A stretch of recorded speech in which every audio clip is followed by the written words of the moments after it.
girls, non-binaries, everything in and outside of that spectrum. What it do, what it be. It's me, Angel. It's your host, Angel. Welcome back to When the Day is Done, my personal podcast project. Um, Today, there's not much of a huge idea of the video. Oh my god, I'm already off to a shit start. Today, I really didn't have a super big topic planned to talk about, but what I sort of was doing just before this podcast, everybody in my house left. It is currently Thursday, February 23rd, as I'm recording this. And after my family left, I was watching this video essay about this show called Utopia by this YouTuber called Pyrocynical. Highly recommend the video. It's great and he's super detailed and shit. And it just got me wondering why I don't make video essays and more videos about topics I'm passionate about. So I started making a video called Why I Hate Music, which quickly devolved into defending the Beatles, which then went on to I can't tell you how far I got because the thing is that I record most of my videos with my phone and I don't have enough storage on my phone to record, so I only recorded for like 20 minutes out of the 30 to 40 plus a minute rant I wanted to go on. So I was recording my video and audio for that when I just realized how big of a rant I went on when it came to the Beatles and how passionate I am about music. If you know me or know anything about me at all, you might know that I'm very into music. I'm an avid music enjoyer, appreciator. I'm a music maker, I would like to say, I guess. Um, you can see I'm very humble about it. No, I'm just not super, how would you say, confident in my abilities and skills at the moment.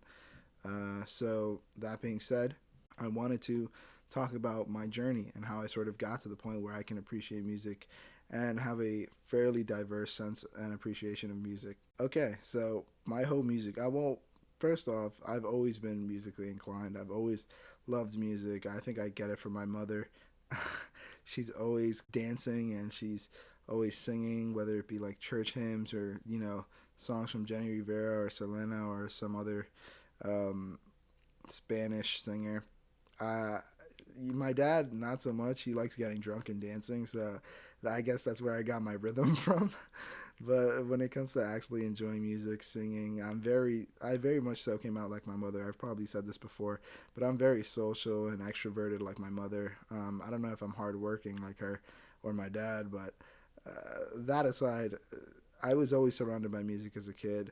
I don't know if many of you can relate to this, but I was always going to parties and family events and gatherings that would go late into the night, and it'd be like 1 in the morning, and I'd be like this really sad, I'm not sad, sleepy 8-year-old just trying to sleep in chairs at this random ass ballroom or something like that. It'd just be like salsa, bachata playing at like 1 in the morning. I would be like, I'd have no clue how my mom, my dad, and other aunts and uncles could stay up this late and keep dancing the night away. So just distant memories of trying to fall asleep and just listening to the music and the vibration of the chairs while I forced myself to close my eyes and imagine myself not in that room with blasting music. But I've always been surrounded by music, I guess you could say. Shout out to all my Mexicans, though, or all my Spanish friends and fans out there, listeners, enjoyers, that have the same memories, same fond memories of going to bodas and parties and again family events where just music is blasting super loudly and you're like this sleepy kid who woke up the next morning in bed somehow. So yeah, shout y'all out. And so I've always been surrounded by music, but it wasn't until 7th grade where I really started to appreciate music more. Up until then, the only real sense or of music I got was whatever my brother, well, my both my half brothers had downloaded onto our family Mac, which I remember now had like 2 or 3 porn videos on it on top of like actual music. But it was for the most part all like you would look into the storage and it'd be all like like at least it seemed like 100 or 200 back then. It was probably like 30 or 40 songs, maybe even like 50 songs, and I was like, wow, this is so many, and I would just shuffle through them, and I was forced to listen to whatever my brothers illegally downloaded on LimeWire. and where they would get their music was two completely different places because my oldest half brother, who unfortunately isn't with us anymore, Manuel, was very into rap, hip hop, and Spanish music, and Spanish hip hop, Spanish rap, all that good stuff, also, as well as like English, obviously. Um, he got that, I'm pretty sure, from hanging out with his friends. He was extremely social. He was super out there. He would go to like parties and events, and he was athletic as well. He played soccer, so he was out there. He was extremely social, and I miss him. He's a super great guy. Always will be. And I'm assuming he got most of his music taste from whatever he heard when hanging out with his friends, because he had emigrated here from Honduras. So when he first got here, he didn't speak a lick of English, and he quickly learned English from his Spanish friends at school. And I'm assuming like he assimilated into the culture, and it was like early 2000. It was like mid 2000s, and he was listening to whatever rap or hip hop they were listening to, with the whole snapback and sagging, and like white jeans and jerseys and all that cool stuff. Miss you, man. Miss you. So yeah, that's where I'm assuming he got most of his music from. So I got a really early start on rap because I wasn't inclined to go out of my way and listen to music on my own. I just had whatever I had, and then sometimes YouTube. But oh my god, my door just opened a little bit because it's like the window's open and my doors are weak. Oh my god, I just got so fucking scared. Okay, where was I at? And my other half brother, Honan, who unfortunately is still with us. No, I'm kidding. That's awful. That's awful. I love him so much. I love you, Honan. I love you, Honan. But yeah, Honan, he got most of his music. I'm also assuming with from some friends, but Honan is and was extremely introverted. I don't think that's super crazy to say. He's a pretty reserved person, and he has his group of friends, and he's extroverted with them and all that.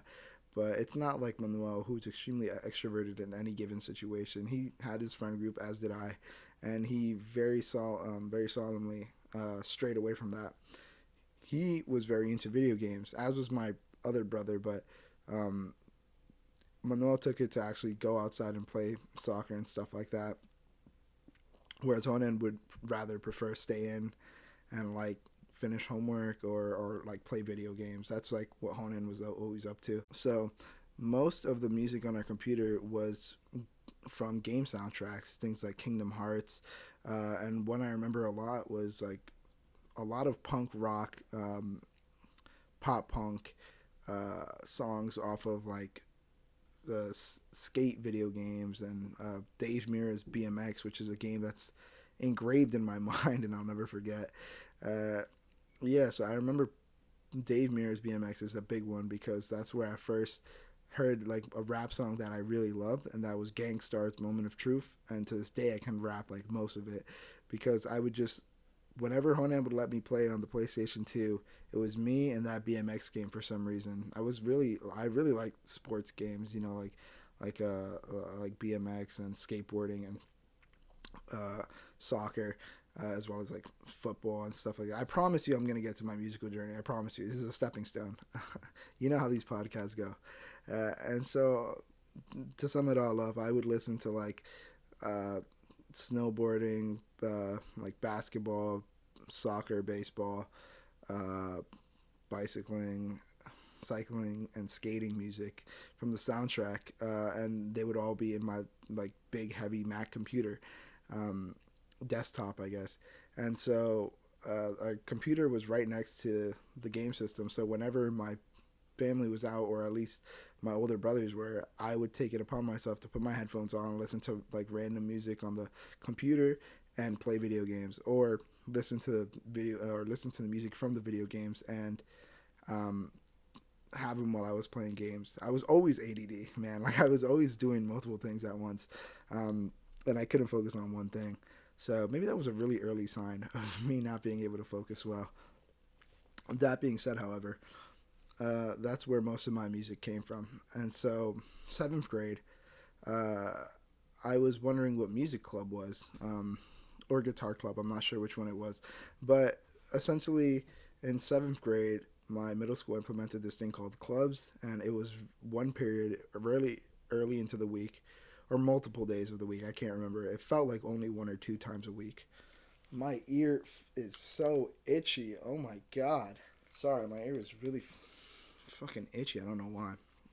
So they implemented this thing called clubs, and I first went to like wrestling club and then soccer club, and I didn't like either. I'm not super athletic, and I wasn't into a bunch of dorks in a room talking about wrestling. No, that's I'm sure it was exciting for people, but I just couldn't sit down in a room and listen to somebody talk about like last week's wrestling match or whatever, and like the history of wrestling and all that. Also, that teacher ended up allegedly becoming a pedophile, so that's weird champ too. So we're at this point in my life where uh, I don't know what other club to go in because everything else seems sort of academic. I've gone to the two fun ones. The only thing left is, I believe, some honor roll shit, or like fucking, what is it called? Like, oh my gosh, it's some fucking weird school system that has like a treasury system, like a treasury, a president. Uh, it was some honor shit. I don't know, but it was some dork shit that I didn't want to get into. Which, obviously, no hate if you did that shit. I just personally got enough out of doing a bunch of academic stuff on my own for school. So this was like the one time a day where it didn't super feel like academically focused, outside of like lunch and recess. So uh, I'm like, I could either go to this academic honor shit and be like try out to like be president or vice president or treasurer or secretary for my fucking grade, or I can go to this random music club. And honestly, I had no expectations for music or guitar club. I thought it was just listening to music and just like getting homework done that you didn't do the night before. That's essentially all I thought of it. It might have been music club, and then they changed it to guitar club because they didn't have that many instruments. Point is that I went into that club not knowing that it would like directly impact my future, because I went in there and they gave me a guitar. They gave like a bunch of kids guitars, and then a bunch of other kids just sort of sat in the back and didn't do anything because there wasn't enough guitars because our school was broke like that.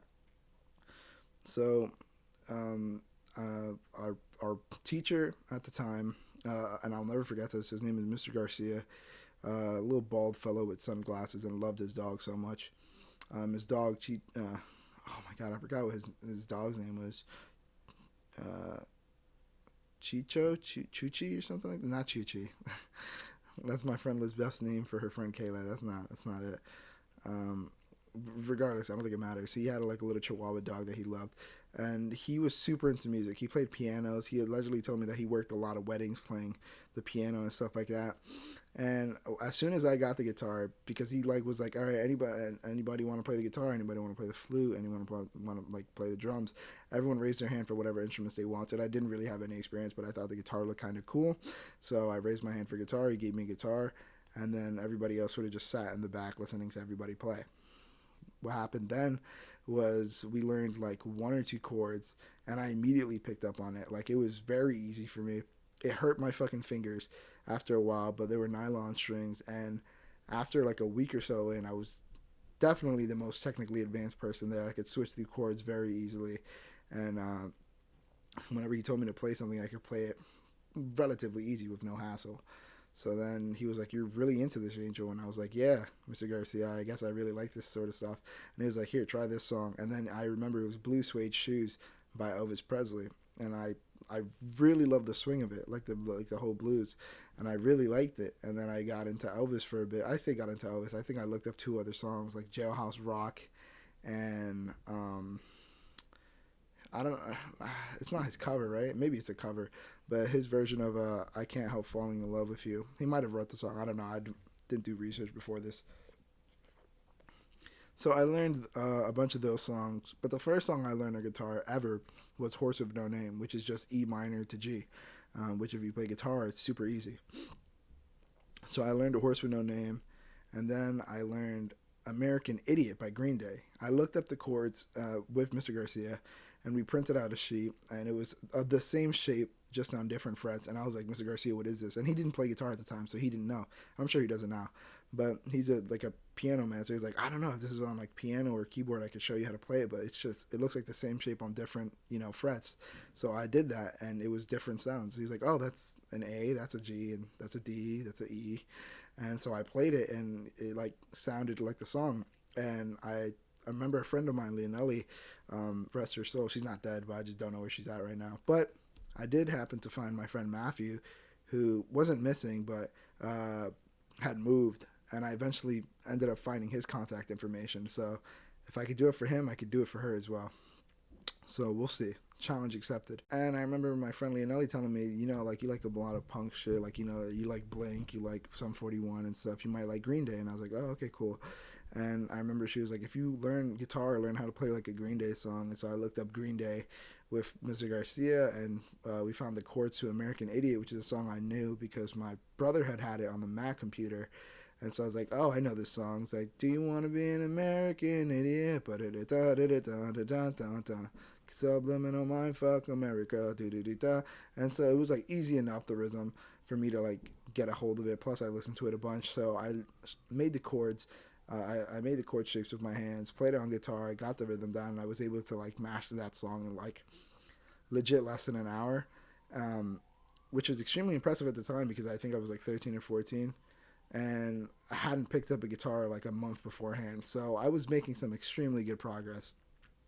And even Mr. Garcia was amazed. And he was like, what you have to do? We have to do like a whole performance for the school because you're extremely talented and everyone else can like learn to play backing very easily. And so I remember that year in the spring, we played Horse with No Name for the spring not for the spring show. And on top of that, I did choreographed dancing with my grade on like some songs. I fucking forgot what we did. But yeah, so it was super. Oh wait, no, we didn't do choreographed dancing. That was in like elementary school, 5th grade. No, that wasn't 7th grade. Or no, 8th grade. This was in 8th grade because it was like towards the end of my middle school career. So middle school years. So this is all in 8th grade. This wasn't in 7th grade. My bad. I have a shit memory. You guys know this.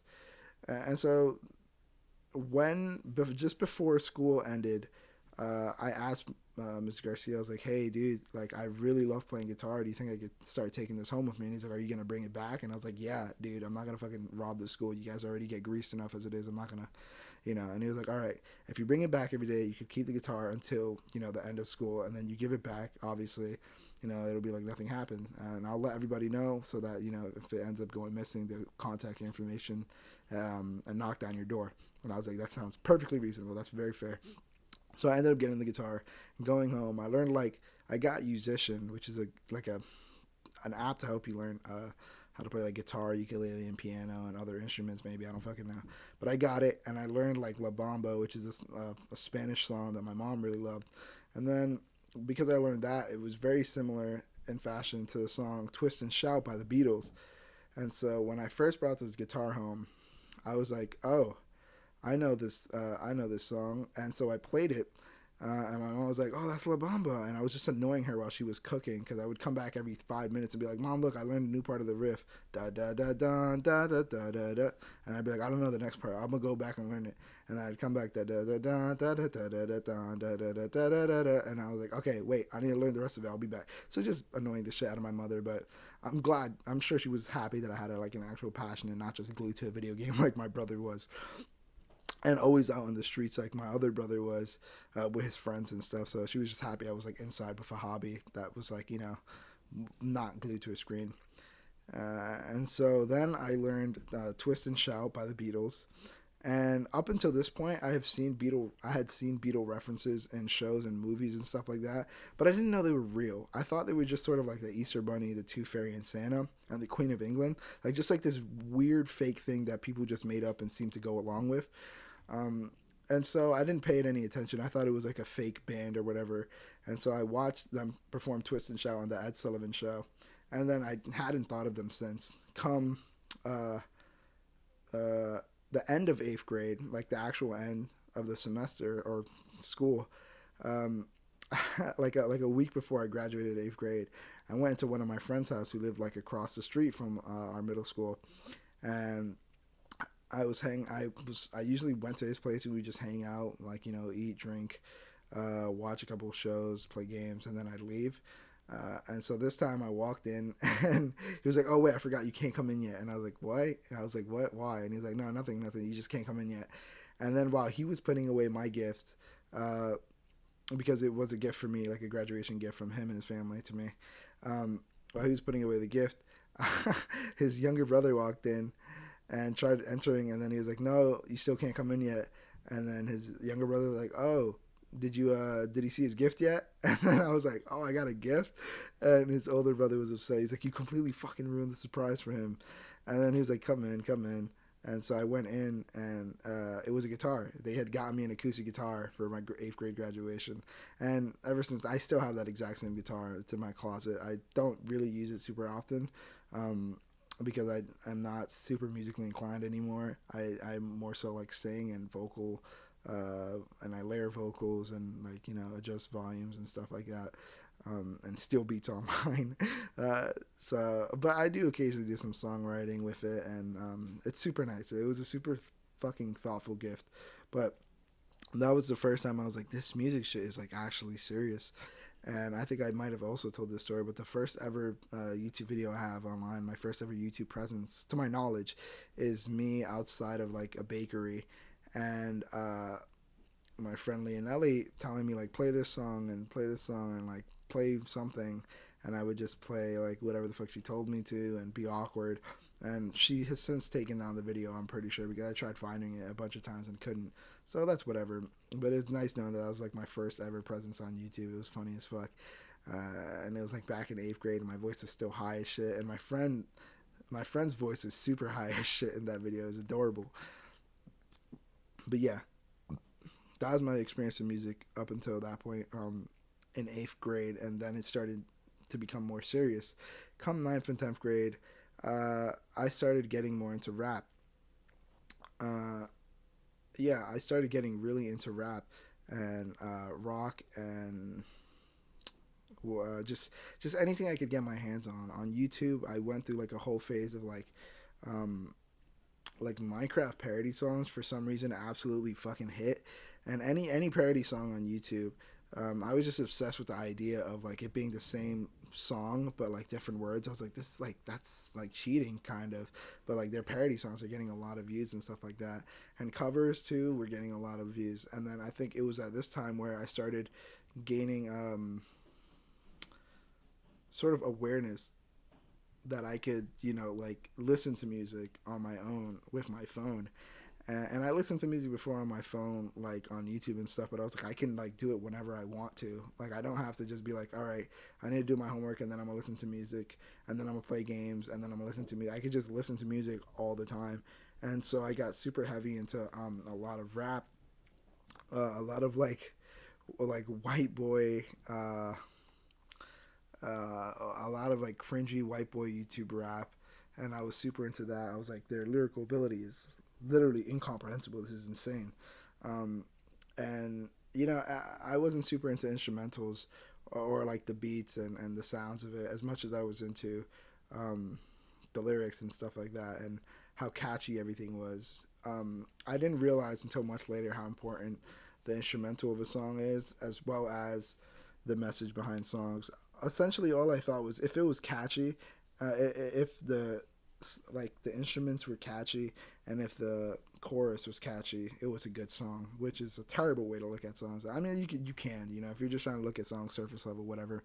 But I think I've come to appreciate songs for everything they are rather than everything they aren't a lot more now. So yeah, I started listening to like a lot of rap, and I listened to like some Owl City. I was really into Owl City because of that one movie Wreck It Ralph, where they had the song "When Can I See You Again," and it was so fucking catchy, and I loved his vocals and I loved his voice. And so then I listened to more Owl City, and then I heard Fireflies, which completely fucking blew my mind. Like any expectation I had of music, just completely out the fucking window.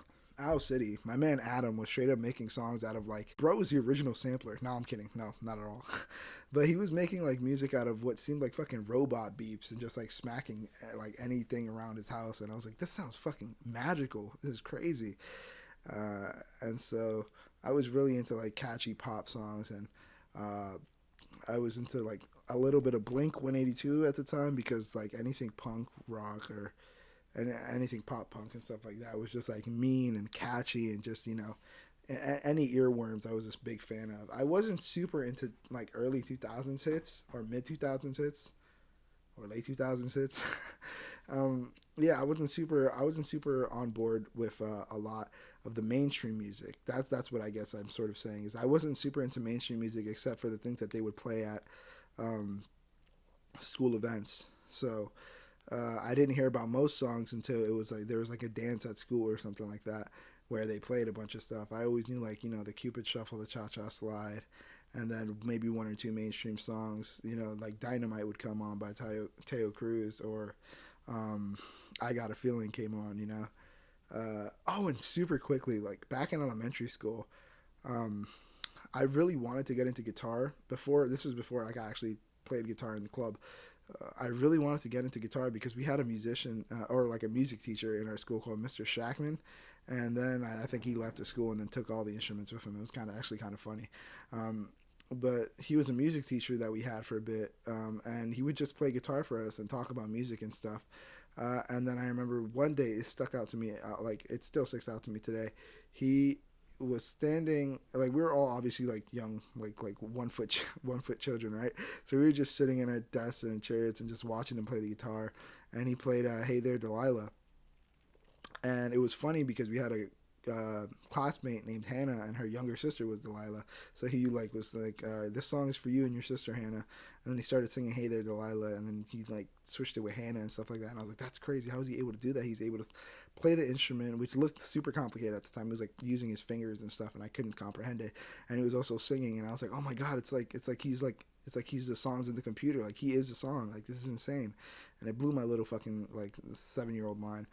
Um, and so yeah, I was interested in music obviously at an early age, and um, when it came to like how available music was, again, I really only had whatever was on my computer. And in middle school also there was a lot of punk, like Blink 182, Green Day, and Sum 41, because it's stuff that my brother was into. And so I really loved Blink, but I never really understood like the pain and stuff like that in their songs until much afterwards. And then yeah, it's super crazy going back to songs that I would just like bump like whatever, and then I go back and it's like Tom DeLonge talking about how he misses somebody and how they're a traitor. Like even the Killers, The Bright Side, that whole situation about being like walking in on somebody cheating. Um, yeah, just super gut wrenching shit that I just overlooked because I was like, oh, this sounds catchy. This is a good song. And people like my friend Leonelli, who had like, who were, I mean, not to like hate or anything, or like, poke fun at, but like we're obviously going through things where they understood the lyrics, and just, had a way better and deeper understanding of the music than I ever could at that stage. So, sucks that they matured so emotionally by going through like terrible stuff that they can relate to the lyrics, but you know, crazy. It's insane to think about and look back at. Um, look back at. I'm gonna always do that, by the way. Whenever I say look back at, I always think of that A Boogie song. And also on top of that, I skipped my emo phase. I think I had an emo phase maybe for like a week or like a month. A month probably might be OD, but I had like I didn't have like much of an emo phase. A lot of kids, like there were some hot emo girls. I mean, there was like a few hot emo girls I knew about that. I was like, oh man, you guys are hot. And then and then they would be listening to just like Pierce the Veil and Sleeping with Sirens, and like Panic at the Disco. And for the most part, it would just, to me, be just a bunch of fucking like yelling, high pitched shit that I couldn't get into. And even now, I super can't get into it. But like, I see that they appreciated like the emotion behind like the singing, and just the heavy topics that the songs were talking about. But I was just, I mean, I was grateful.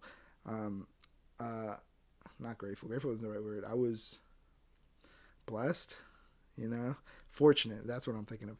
I was fortunate to not have gone through anything extremely traumatic, or at least be raised in a way where I didn't have to really understand any trauma or unfortunate situation that I was in. I was raised very tough by my dad, and I would really only cry in my mother's arms when she would like quote unquote let me. Not that she like restrained me from crying or anything, but like I really only felt rational when I cried when I was in my mother's arms. It'd be like the only time I could be a baby and be like emotional was when I was with my mother and she was there to sort of protect me and shield me. So I wasn't a very emotional person, and if I ever went through anything traumatic, like for example in seventh grade, the death of my brother Manuel, I didn't really, uh, see anything sad about it or anything like that. A, because I wasn't super close to him, but B, because I just was, it was weird to feel emotions that, weren't obviously happy and stuff like that. So thankfully, I didn't go through anything super depressing or that I could articulate as super depressing in order to relate to those lyrics and stuff. So I sort of missed out on the Pierce the Veil Pierce the Veil emo phase and stuff like that. But cheers to you if you have that phase, because if you don't have that phase early, you have it much later, and it's crazy. And if it's not a phase, that's super cool too. Just constantly appreciating the emotion behind people's art is always beautiful, and I will always fucking welcome that. So yeah, that happened in middle school, and then come high school, I started listening to music a whole lot more on my way to school, on my way home. At this point, I had been walking home and going to school and walking home on my own, just listening to music nonstop. And ninth and 10th grade is when I discovered like mainstream rap. I still wasn't the biggest fan of it, and I wouldn't go out of my way for it, but uh, until ninth or 10th grade, again, the only mainstream rap I heard was things at parties, and I wouldn't even know the names of most of the songs. I just hear a part. For example, I remember one time, because not again, the video hasn't come out yet, but I talked about how in elementary school, I just was sort of naturally funny enough to like hang out with people, but I didn't really have a friend group. So I didn't really know what to do at dances when all my friends were like, huddled up with each other, and I was like, I don't really know who they're hanging out with and all that. So I remember one time trying to assimilate into a group of boys that were just like huddled up, and I was like, what the fuck are they doing? And then their like ringleader, like this really tall kid, was just being like, a rich, that's that shit I don't like. That's that shit I don't like, and being like, what fucking song is this? This is like the way that the energy was portrayed was super high energy, and they were jumping and huddled up in a circle, and I just like snuck my way into like the huddle of kids and be like, that's that shit I don't like. And that seemed to be the only thing that the person on the song was saying, which obviously I later found out was Chief Keef, and the song was called Don't Like. But I didn't know that. I just knew that these group of boys really liked that sound and the person singing or whatever. And so yeah, I had no sense of what mainstream rap was. I just knew that like whenever I heard some sort of song that a lot of people knew, I was like, oh, this is popular and everyone knows this, and I don't, because I'm a loser. But ninth and 10th grade is when I really started exploring music, and I found my favorite artist. I think going from 8th to ninth grade, my friend Nehemiah, he put me on to my favorite rap artist of all time. Okay, maybe that's crazy, but like my favorite rapper for a while, I remember this so vividly. We were walking from the back of our middle school playground to just like the store, or we were coming from the park essentially from behind our school, and we were probably either going to the deli getting like pizza or just like taking the train home. And I remember he said, oh, did you hear that like one lyric from that I Spy song? And I was like, no, what is it? And he was like, it goes, or maybe it might have been ninth going into 10th. It was around 2017, I'm pretty sure, 2016, and so probably ninth grade. And he told me, he's like, oh, Kyle said, oh my god, it was a lyric off I Spy, and it was like, they can't see the vision, boy, they must be out of focus. And he was like, that's a crazy line. And I was like, oh, that's actually very fucking funny. That's corny and funny as shit, and I like that line. That's very creative. And I was like, what song is that in? That's funny. And he was like, oh, that's I Spy. And I probably asked him like who it was, and maybe he knew, maybe he didn't know it was Kyle or whatever. But he was like, yeah, the song's called I Spy. So I looked it up later, and it was Kyle and Lil Yachty, who recently came out with that album, Let's Start Here, which I haven't super listened to all the way through yet. But shout out Lil Boat. Dude is fat as fuck. No hate, obviously, because I'm not one to judge, but I just know he's never eaten a vegetable in his life. It's kind of funny. And so, what was I saying? Just went on to critique Lil Bo. Oh yeah, the song. Yeah. So I really love that Kyle song I Spot. I love this flow in it. I love this happy, like, go lucky demeanor. And he was like, his lines were very funny and creative, and I loved them a lot. And they were like corny. I knew they were corny. Well, I didn't know they were corny at the time, but like the more I listened, the more I was like, oh, this guy's just, a little bit of a cornball. And so that summer, I'm pretty sure, summer of going into ninth grade, no, the summer going into 10th grade, I think, I just binged a bunch of Kyle, and I listened to his first debut album, Beautiful Loser, and I listened to the next album, Smile, and I listened, or I was tuned in for his next album, Light of Mine. I've since listened to his other albums that have come out. I think there's two so far, and he's working on another one. See When I'm Famous, which is good too, and his other one, oh my god, what's it called? It's Not So Bad. Yeah, I think that's what it's called. I haven't super been on my Kyle shit lately, just because I've branched out more and have gotten to listen to a lot more rap and just genres in general. So, and artists. So, but the summer of going from ninth to 10th grade, I just listened to so much Beautiful Loser and so much Smile. And my life, it literally had changed like overnight. I was going from listening to like a bunch of pop, rock, punk to exclusively listening to Kyle's music. Uh, and then you'd have like some pop tracks, a bunch of stuff from Owl City, and occasionally like you'd get like a what is it called, Blink 182 song occasionally, and then from then on, that's essentially it. Like that's all I listened to like for like a whole summer, and I wasn't, again, not on mainstream rap until very late in my life. I think like senior year, I started getting into like actual mainstream rap that people listen to on a daily basis. Like I listened to Kanye like in senior year of high school, which was 2020. So I only discovered Kanye like 3 years ago. Glad I did though. Unfortunately, he's saying all the fucking anti-Semitic and fucking crazy shit he's saying. Like, definitely don't support that. Definitely fucked up. But yeah, I only recently got into like Kanye's discography and Kendrick's discography. But again, that summer, from ninth to 10th grade, I listened to only Kyle, and I made that like my personality for a while, like this I wanted to be Kyle. I have this habit of obsessing over certain people that I love and just trying to become them. It happened with Filthy Frank. It happened with Kyle, and I'm sure it happened in middle school with, I don't know, fucking, I think Watsky, like this. Oh, dude, I love Watsky. He's coming out with a new album soon, but he was my original favorite rapper. It's like this white boy who was like half Jewish, and I was like, oh, I love that. I want to be like half Jewish also, but that's not how it works. Yeah. Um, Again, like I was super into like white rap and shit.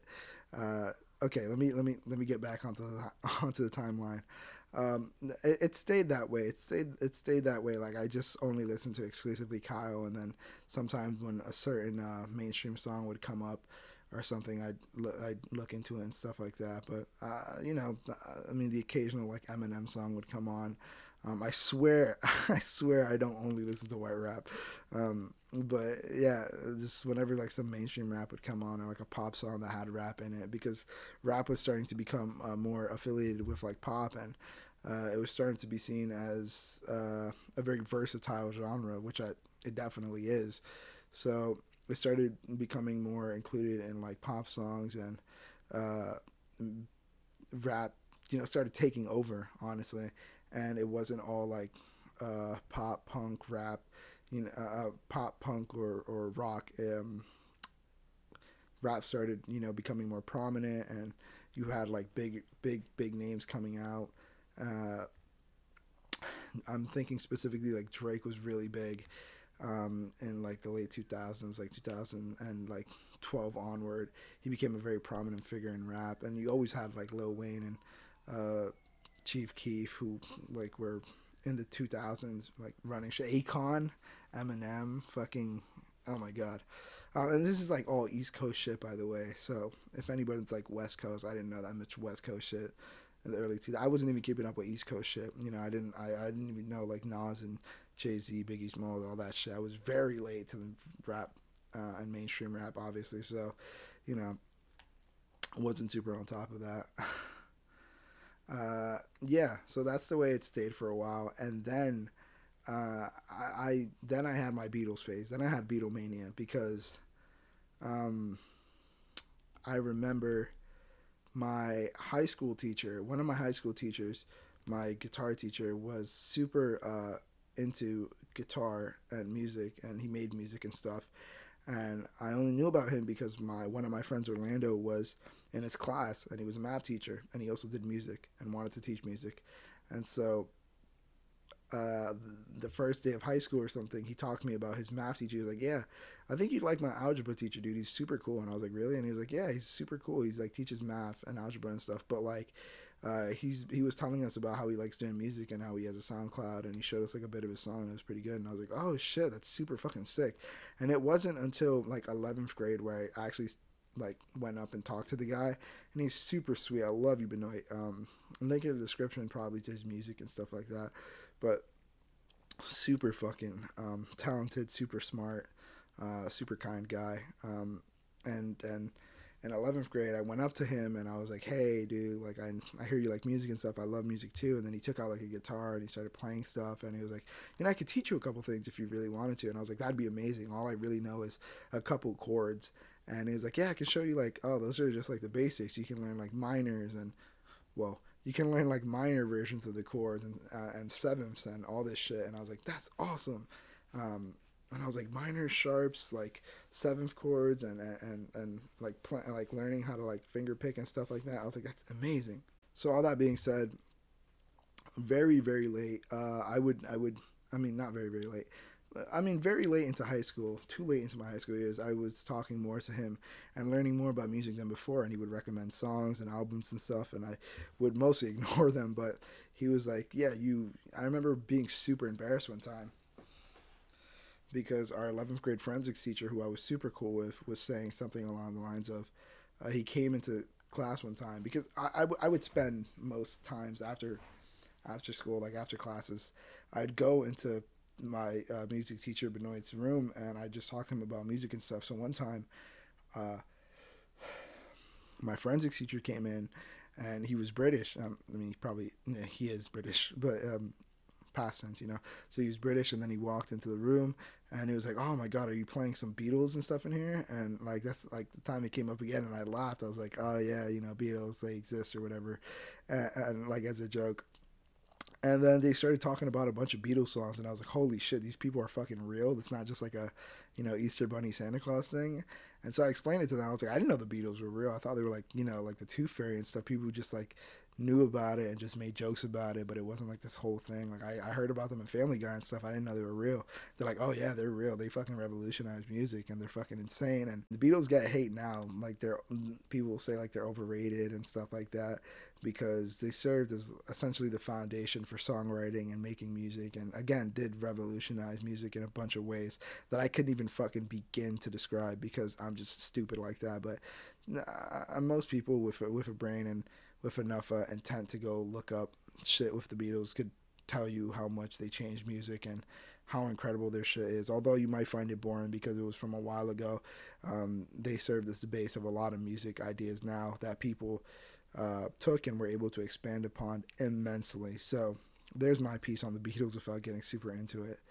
And so then I got Beatlemania because they were like, "Oh," I remember specifically the teacher Draper just being like, "Dude, like they were going around in a circle." It was my teacher Benoit, my British teacher, and my social studies teacher.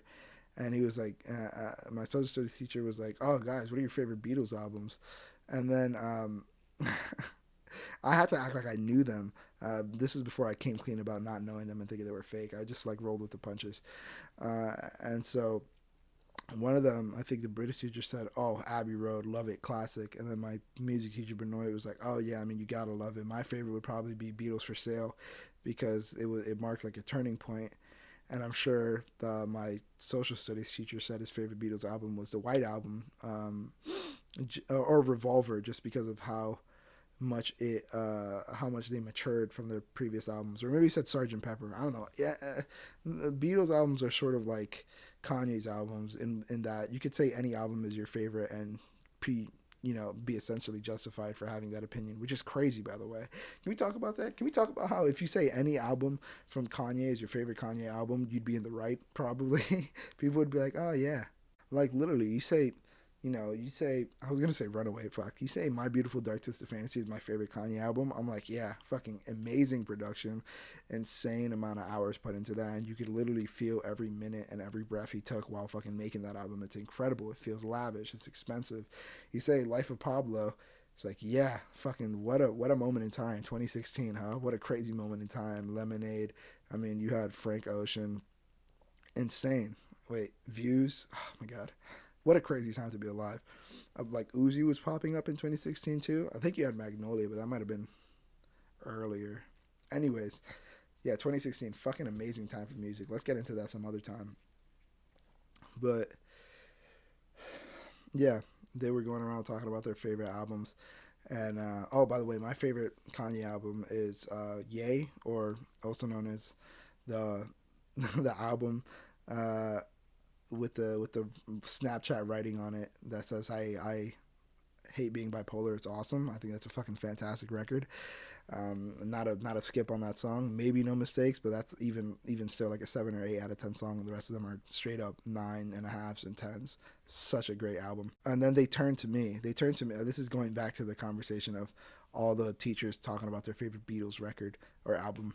I started saying record now and tracks for songs or like cut for songs. It's cool. It's nice. It's nice lingo. It's nice slang. And so they looked at me and they're like, "What's your favorite Beatles record?" And I was like, "I don't know." And then like my fucking music teacher saved my ass. Like, "Or do you just like, their songs as a whole and what they did for music?" And I was like, "Yeah. I mean, like I can't really choose a good album. They're all like great and they all did it separate things for me." And they were like, "Yeah, I get that. It's pretty hard to choose a favorite Beatles album." And then I talked to him afterwards, and I'm like, "Dude, I don't know a single Beatles album." And he like laughed, and I was like, "All right, just check some out." And then I came clean to my British teacher, my forensics teacher, and he was like, "Dude, the Beatles are life changing. Go home right now and listen to Abbey Road." And I didn't because I was busy. I think I listened to the first half of Abbey Road, and then he told me the second half was like a medley starting from "You Never Give Me Your Money" to the end. And so I did all like my homework for that day. It was good and set, and like I skipped a couple homeworks probably. And then I listened to the first half of Abbey Road Side A, which is like something all the way to like Because or She's So Heavy. I don't fucking Octopus's Garden maybe. I don't know where it stops at. But I listened to that, and then I was like, I'll listen to the medley as a whole, like as a whole. I don't want to take any breaks or get up and move and stuff. So I was like, I need to listen to this while like my eyes are shut and I'm completely focused on it. And so I listened to it, I believe, once, um, like at nighttime before I fell asleep, and it was insane. It was like a trip. I didn't know what song started when and where. I would just be listening to it. I'm like, this is so different from the first half of the song, and I would like click my phone to check, and it'd be like a different song, and I'd be like, when the fuck did we get here? And then I'd listen to it again. Oh shit! I almost knocked my water over. Yeah, and then I listened to it again um, on the train ride to school. I like completely ignored my then girlfriend. I was like, babe, like I love you. I will always like talk to you on the train and stuff like that and hang out. But today I'm just going to like close my eyes and listen to the rest of this album because this is beautiful. And so I was like, I think she filmed me on Snapchat. I literally just was holding onto a pole with my eyes closed back against the train. And I was just like, I just had my eyes closed and I was like lip syncing to a bunch of the lyrics and songs. I looked fucking crazy. And yeah, that's essentially all that I did that train ride is listen to the album again. And then I talked to him later. I was like, dude, you're fucking right. That shit is amazing. And then he recommended more music. And then I was too obsessed with the Beatles and going through their discography to like really listen. And so I just looked up like Beatles popular songs and I went through a bunch of them and like appreciated them all. And just again had Beatle fever, Beatle mania. I just couldn't stop listening to the Beatles for like a week straight. Super great, super great time in my life. I think that was like 11th grade. But come senior year of high school, um, I get into heartbreak. Not the same girlfriend from 10th grade, but 12th grade I had a very terrible breakup. with my now ex, obviously. I had a bad breakup with my ex, and a big part of our relationship was music, or a good part of the relationship was music, and this sticks out because I again still do this today, and I still again try to work on it. But they had made a playlist for me, and I had made a playlist for them, and I never listened to their playlist. Like I just didn't. I couldn't be asked, and this I was this way with a lot of stuff. When people wanted me to do this or check this out or whatever, I just didn't care, so I wouldn't do it. I didn't show people I cared because wasn't super good at expressing my emotions, believe it or not. So they made me a playlist, and I never listened to it. And then shortly after we broke up, I started to gain an appreciation for music a lot more, for more than just if it's catchy or not. And if the lyrics sounded good, I started listening to the message of it, the way that the song is structured, the instrument choices, just every decision that the artist made and stuff. And it made music so much better. And I started finally listening to albums as a whole. Before then I just listened to songs I heard and liked. I just downloaded instead of albums. And then I listened to like The Sailor by Rich Brian, which is a fucking phenomenal album. I listened to Joji's first debut album, Ballads 1, fucking incredible. And after this breakup, because I was listening to those songs in high school as well, but it was only the latter half of high school, like 11th grade and after, where I really started listening to albums as a whole. And after this breakup, I found the one album that, and I really am not, exaggerating here, the one album that essentially saved my life, which was Frank Ocean's Blonde. And if you know me in real life, or if you text me at all, or if you see any of my stories and stuff like that, you know how critical and how important that album is to me, and how much I talk about it and praise Frank Ocean and can see him doing no wrong, because I tried getting into Frank Ocean, I believe, in the first half of senior year before the pandemic hit. My friend Ruben told me, hey, like, listen to Nights and stuff. It's a really good Frank Ocean album. And then sometimes when I would smoke, I would like put on Nights or listen to some other songs, and I wasn't super into it. I didn't get it. And then the only song of his I did like was Self Control, and it was because of the swing of the guitar. And I was like, oh, this is fucking fantastic. This is sick. And it was like a happy track for me. I was like, oh, this is nice and happy. It's not like super, super sad. Like, it's no, it's no Coldplay.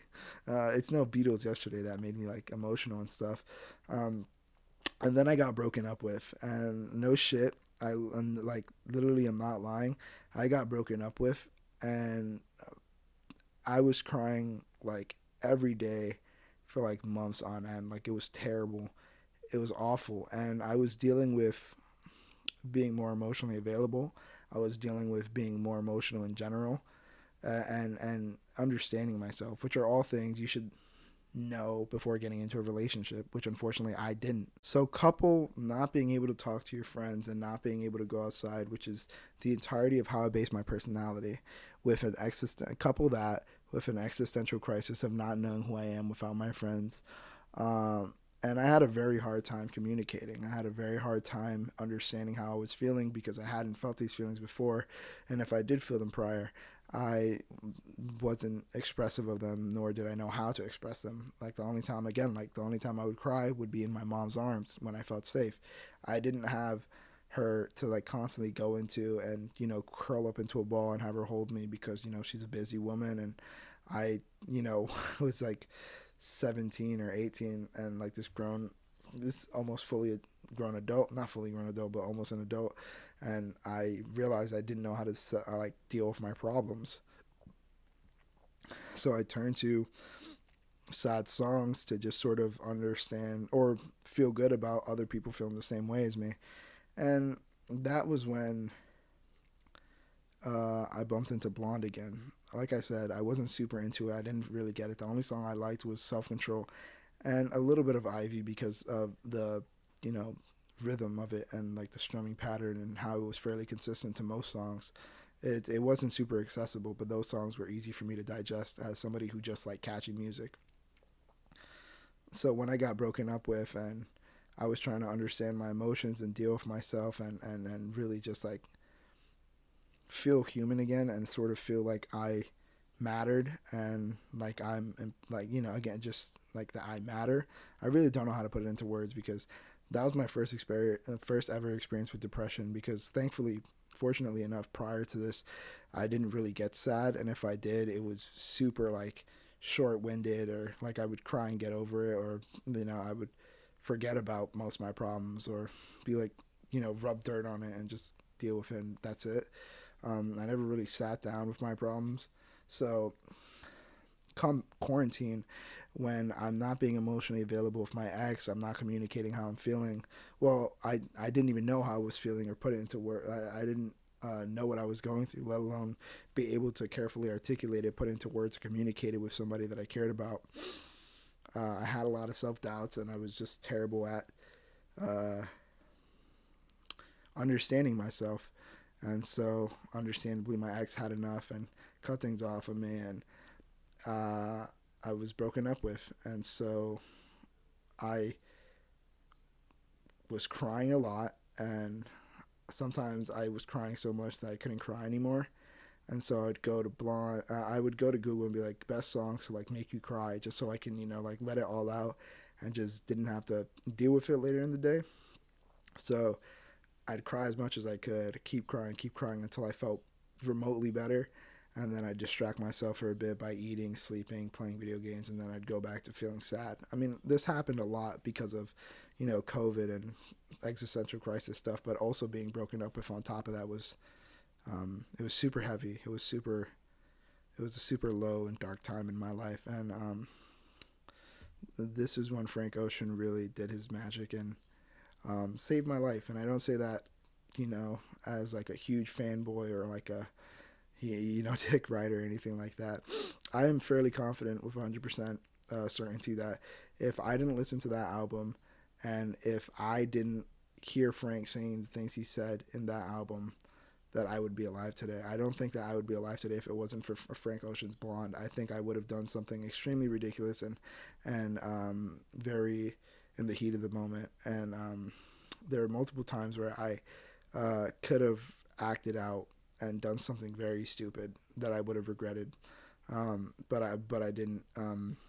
I I took a lot of time to just absorb and learn and heal. And uh, those nights where I was just drinking and listening to Frank Ocean say, like, just hearing him say things like, I know you gotta leave, take down some summertime, give us just tonight, and like, wish I was there, wish we'd grown up on the same advice, and just hearing everything he went through be so similar or parallel to everything that I went through made me feel like I wasn't alone anymore. It made me feel like I wasn't a fucking loser failure.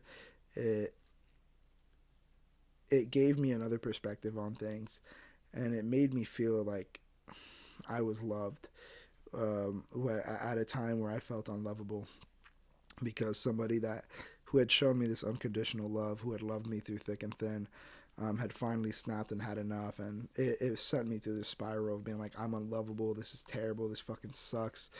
Like, if they can't love me, you know, why would my family love me? And just like this very negative whole. And some of my friends could probably vouch for how fucking low and sad I was, regardless of what they said, just because I was in such a low spot, and you know, contemplating a lot of negative things.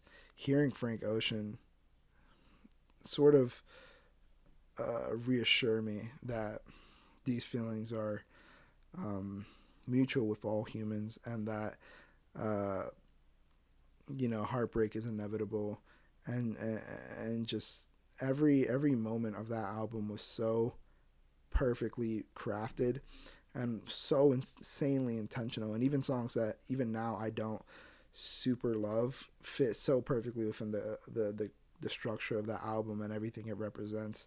Blonde, again, not only saved my life, but it's just a musical masterpiece of Frank's uh, heartbreak. He details his heartbreak. He details all the emotions that he's going through a breakup, through trying to love somebody, seeing himself as unlovable, understanding that somebody has to no longer be with them and move on. It's just gut wrenching. It's agony. It's depression in an album. And you don't always want to listen to depression in an album, obviously, which is probably mostly why it wasn't so digestible or accessible for me, because the production is odd. But again, like I've said with music before, once you start looking at music for what it is rather than what it isn't, it becomes a whole new playing field. Like, this is a really crazy jump, but I got into 100 gex for like a month, I think. Um, because I wasn't listening to that. I mean, it's very jarring. It's not easily digestible music, but when I broke it down and listened to a bunch of Gex songs, they had, like, they had rhythm, they had a pattern, and they had different elements of music, just not in the normal generic song structure form. They had different parts of it. They had great elements of music, just not in the order you would assume. And so when I stopped thinking like, hey, if this is catchy, it's catchy, and if it's not, it's not good. Once I started understanding that artists had different reasons to make different decisions and have different noises and say different things in their songs, it changed my life completely. And it was so weird crying nonstop to Blonde, and then thinking back on the times when I didn't like all the songs because I didn't get what he was saying. So it sucks that you have to sort of go through a heartbreak to understand Blonde, but it really is a masterpiece. And I have a song where I talk about it that isn't out, but it's talking about I hope none of my like homies ever get Blonde, because it is a musical masterpiece. But on the surface level, if you don't relate to any of it, if you don't understand it or have gone through anything like even remotely sad, or rather depressing, I should say, if you haven't gone through anything extremely depressing, Jesus Christ, if you haven't gone through anything close to depression, oh if you haven't gone through anything close to depressing or as extremely depressing as a serious heartbreak, but rather have other sad stories similar, it's not going to hit as hard. And I really hope that none of my homies connect to Blonde as much as I do. Like, I really don't, because I was in such a negative, dark space when I was broken up with, that that helped determine how well I resonated with the album and how well it connected with me. Like I said before, some music is great to just have in the background. You could vibe to some Frank Ocean music and, not think about it. But when you're listening to him say things like, I'm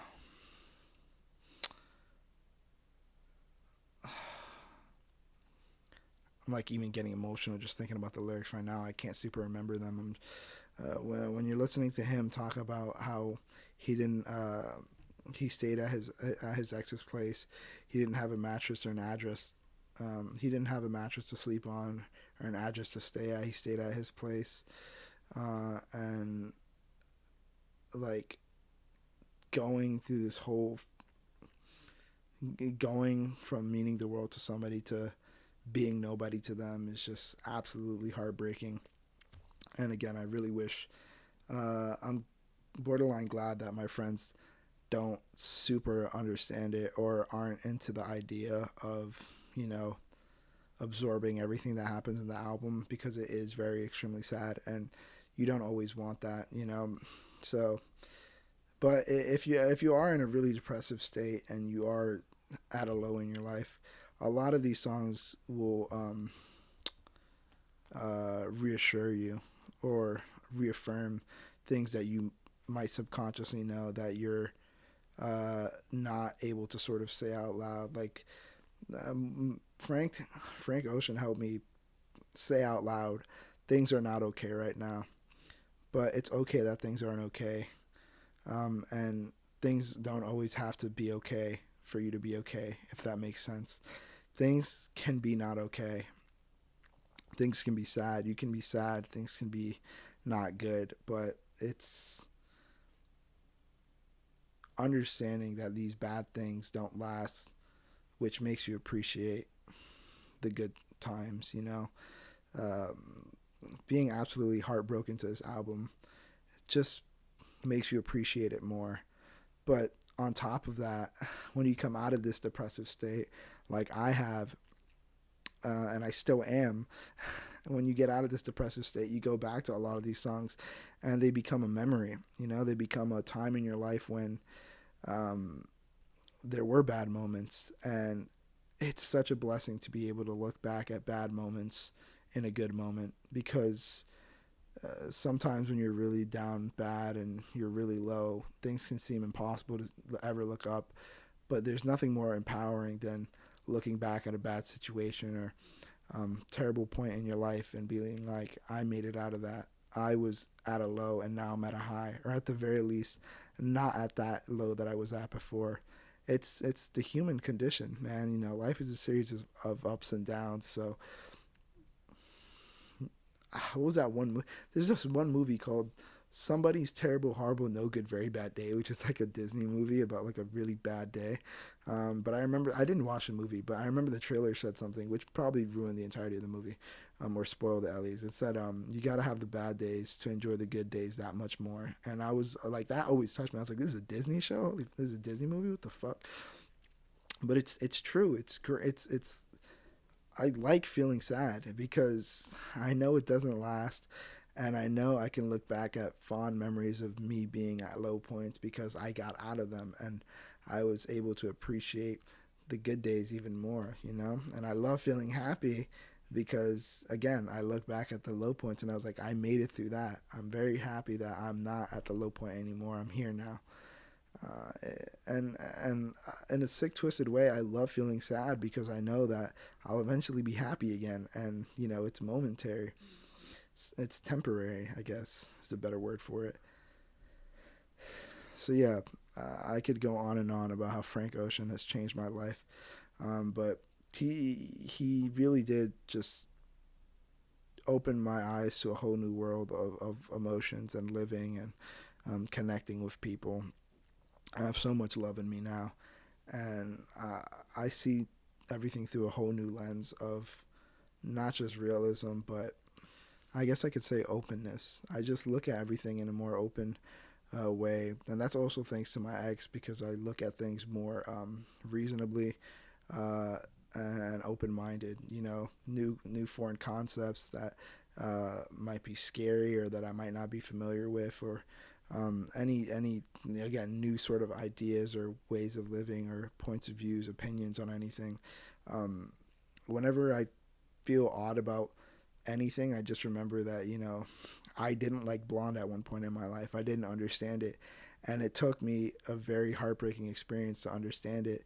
So whenever I look at most situations or opinions or takes that people have or thoughts, opinions, all that, I'm like, okay, I don't enjoy that or I don't understand it right now. But I could either accept that I don't understand it and choose to learn from it, or I could be ignorant and say because I don't like this or I don't understand it that it's not for me and it's wrong. You know, that's why I see both sides like Chanel because it really is just understanding life and being open minded. You know what I mean? And that's where my musical journey has led me. I've become a very open minded person. I'd like to think so at least. I've become a very open minded person. I've become uh, super emotionally available. I've become more, how do you say, comfortable with communicating, and I'm comfortable with myself now. I'm very comfortable with saying I'm an emotional person. I'm very comfortable with saying uh, I could be hard headed at times, but I love understanding people. I love understanding myself and just always trying to become a better person. So music now, where I'm at with music now. Well, I started listening to a lot more Kendrick recently. Um, I went back to a bunch of old Drake and stuff, and again, I listened to a bunch of Kanye because those are like big, really big artists. Um, Around the time when I started getting into music that I sort of didn't listen to because they were mainstream. Yes, I was like a hipster type dude, So I've been listening to a lot of those, and I've just sort of been working on my own music, which is just at the moment, at the moment, at the moment, which is just at the moment, however I'm feeling, just expressing myself and being open. I really do just make music for myself. I know, yeah. I mean, obviously, the more people that listen to it and resonate with it, what? Obviously, the more people that listen to it, the better. The more people that resonate with it or like it, the better. The more people that listen and learn from it, or get a new perspective on things, the better. But a lot of the music I make is just because I want to tell a narrative in a way that I think about. You know, I write a lot, and so sometimes I want that writing to be accompanied with like a beat or some sort of like musical aspect in order to make it more digestible. So yeah, uh, I've been listening to more mainstream rap, and I've been opening my eyes to different concepts and ideas. Where I think that sort of wraps it up.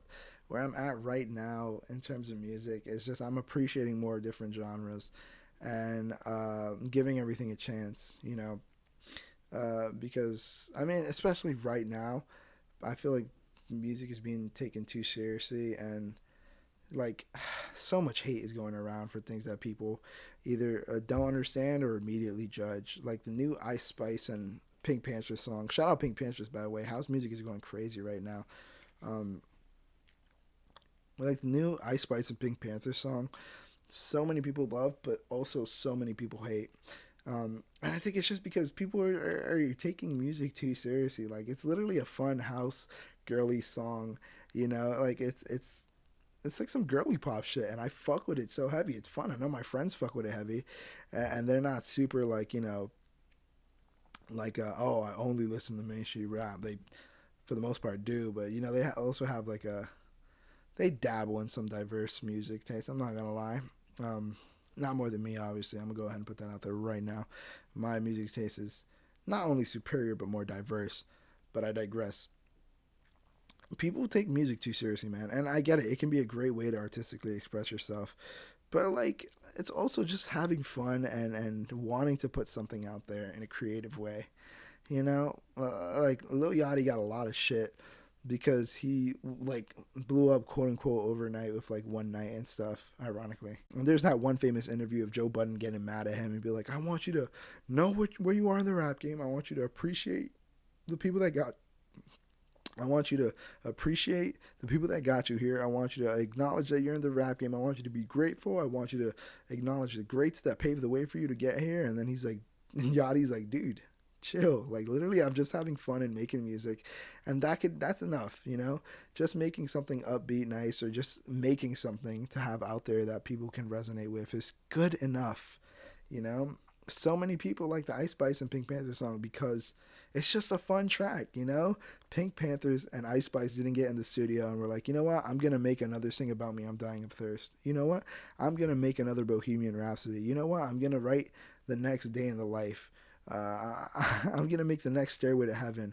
Yeah, I'm gonna make the next. I literally thought I saw a fucking cockroach. I was gonna cry. It was big as shit, but it ended up being the top of my chair. Yeah, they didn't go in the fucking studio thinking they were gonna make something that revolutionized music or anything like that. I'm sure they went in it to like make a fun track together, and they did, and they made something super fun that people enjoyed. I enjoy. A lot of people enjoy. People take music too seriously because it could be taken. Music is obviously subjective, which I don't know if I said that already or yet, but obviously music is subjective. People make music for the sake of making music, and it'll have everybody tight. Everyone has a different reason to make music, and because somebody's way of music doesn't sit well with another person's way of enjoying music, they'll just want to see it go to hell and tear it down. It fucking sucks.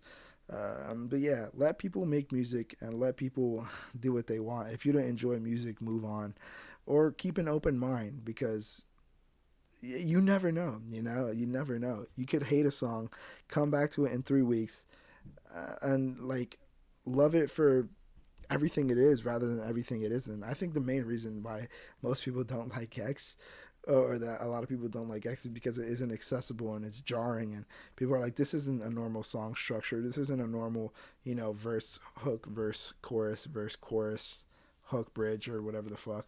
This isn't the normal sounds I'm used to hearing. These are odd sounds in a different order.